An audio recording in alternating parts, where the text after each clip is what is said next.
বসিরহাটে vote শেষ হতে না হতেই সন্দেশখালীর বাহিনীর গর্জন দেখুন। মমতা বন্দ্যোপাধ্যায়ের পুলিশ, যে পুলিশ মমতার পোষা গোলাম, পোষা ঘোড়া বলা যেতে পারে। মমতা বন্দ্যোপাধ্যায়ের পুলিশকে হঠাৎ এইভাবে বাক্যবাণে বিঁধলেন কেন? চোখা চোখা প্রশ্নের সাথে চোখে চোখ রেখে সন্দেশখালীর বাহিনীর গর্জন একবার শুনে নিন, তারপর আসছি। যে রেখা পাত্র, বিজেপি প্রার্থী রেখা পাত্র এইভাবে পুলিশের সাথে যেভাবে আজকে রক্ষণাত্মক ভঙ্গিতে তিনি বিজেপি কর্মীদের যেভাবে ডিফেন্স রক্ষা করতে চাইছেন, এর পরিণাম কি হতে পারে?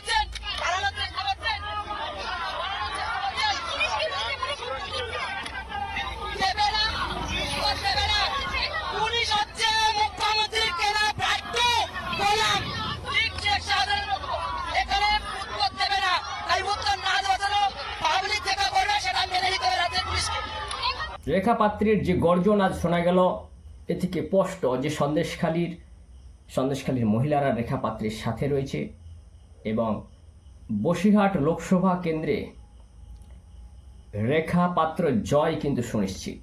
এ বিষয়ে কোনো সন্দেহ নেই।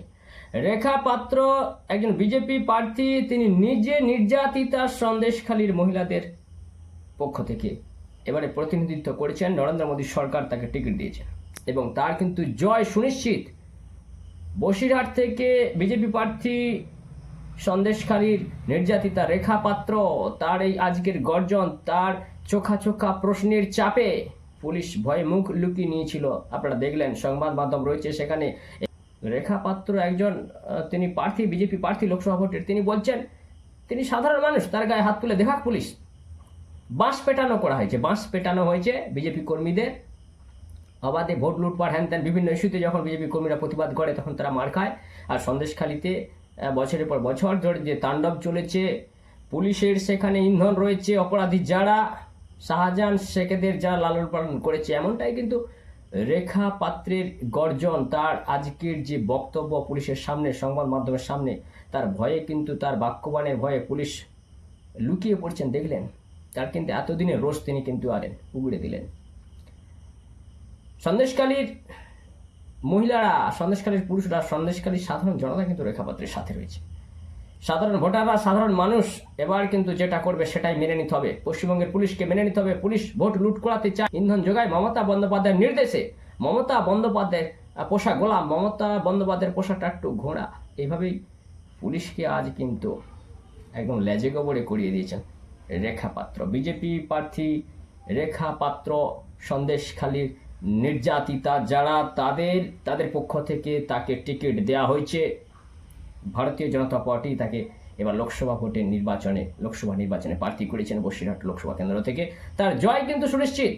লাক্ষাধিক ভোটে রেখা পাত্রের জয় সুনিশ্চিত এবং তিনি আজকে যে রণংদেহী ভূমিকায় সন্দেশখালীর বাহিনীর যে গর্জন শোনা গেল, এটা কিন্তু লোকসভা ভোটের ফলাফলের ইঙ্গিত, আভাস। সন্দেশখালীর মানুষ বসিরহাট জুড়ে তাকে কিন্তু, বসিরহাটের মানুষ, সন্দেশখালীর মানুষ তাকে কিন্তু দুহাত ভরে আশীর্বাদ করেছেন।